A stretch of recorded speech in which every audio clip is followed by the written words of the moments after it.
بسم اللہ الرحمن الرحیم۔ السلام علیکم۔ زمزم ٹاکس میں خوش آمدید۔ یہ سارے صنعتکار آرمی چیف کے پاس جاتے، کیا حکومتوں کو بھی یہ باتیں بتائیں انہوں نے؟ جہاں تک آرمی چیف کا چاہے وہ کراچی میں یا لاہور میں بزنس کمیونٹی سے ملاقات ہے، میرا خیال میں یہ کوئی نیا خبر نہیں ہے۔ پچھلے دو تین جو آرمی چیفز بنے اس سے پہلے بھی شاید ایسے ہی چلتا رہا ہے کہ جو ہمارا انڈسٹریلسٹ ہے، ہمارا جو بزنس کمیونٹی ہے، وہ نہ صرف آرمی چیف سے جیسے آپ کہہ رہے ہو، مگر ہم سیاستدان سے بھی، بیوروکریٹ سے تک بھی، جج تک بھی ان کا پہنچ تو ہے، اور بالکل صحیح ہے۔ بزنس کمیونٹی کو اپنا مسئلے، اپنا مسائل ہمیں بتانا چاہیے، ہر کسی کو بتانا چاہیے، مگر پاکستان پیپلز پارٹی پاکستان کے عوام کا نمائندگی کرتی، اور وہ عوام کا جو پہنچ ہے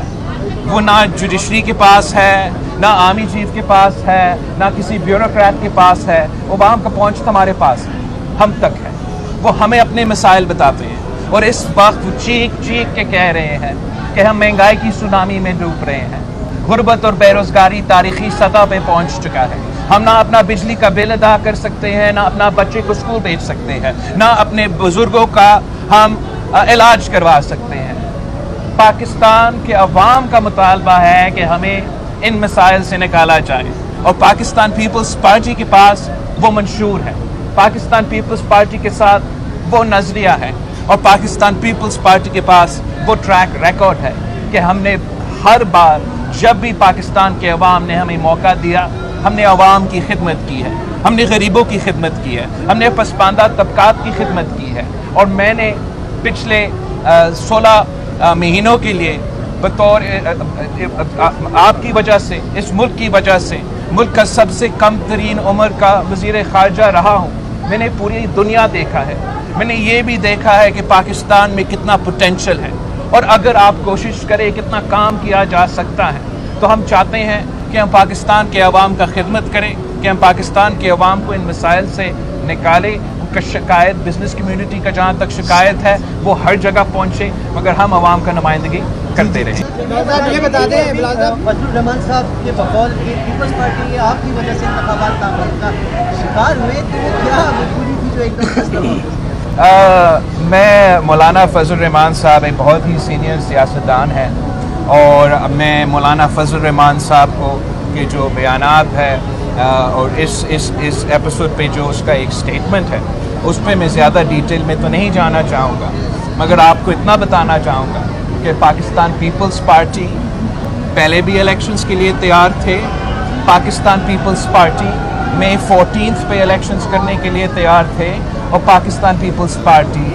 60 ڈیز میں الیکشنز کروانے کے لیے تیار تھے، اور 90 دن آئین کے مطابق الیکشنز کروانے کے لیے تیار ہے۔ ان سے یہ سوال پوچھا جائے جو ہر الیکشن سے پاکتے ہیں۔ راول صاحب یہ بتا دیں ابھی تک جو ہے وہ الیکشن کمیشن نے انتخابات کا شیڈیول اناؤنس نہیں کیا، پیپلز پارٹی کا کیا موقف ہے اس پر؟ اور دوسرا، عام انتخابات یہ ابھی موجودہ حالات میں پی ڈی ایم کا کیا مستقبل ہے؟ جہاں تک الیکشن کمیشن کا سوال ہے، پاکستان کا موجودہ الیکشن کمیشن نے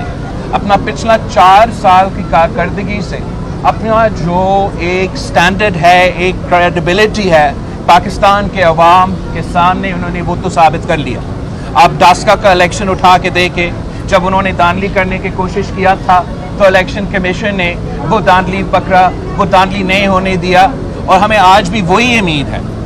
کہ جو ہمارا الیکشن کمیشن نے جیسے ڈاسکا کا الیکشن میں اپنا کارکردگی کو ثابت کر دیا ہے کہ وہ فری اینڈ فیئر الیکشنز کروانا چاہتے ہیں، وہ آج بھی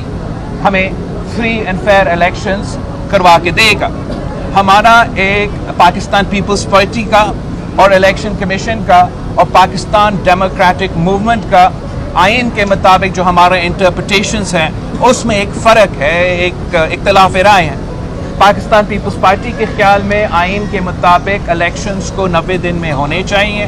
دوسرے جماعتوں کے اور الیکشن کمیشن کے مطابق الیکشنز جو ہے وہ ڈیلیمیٹیشنز کے بعد ہونا چاہیے۔ پاکستان پیپلز پارٹی نے الیکشن کمیشن سے انگیج کیا، ہمارا انگیج کرنے کے بعد ہم نے یہ نوٹ کیا اور اپریشیٹ کیا کہ الیکشن کمیشن نے وہ جو ڈیٹس ڈیلیمیٹیشنز کے تھے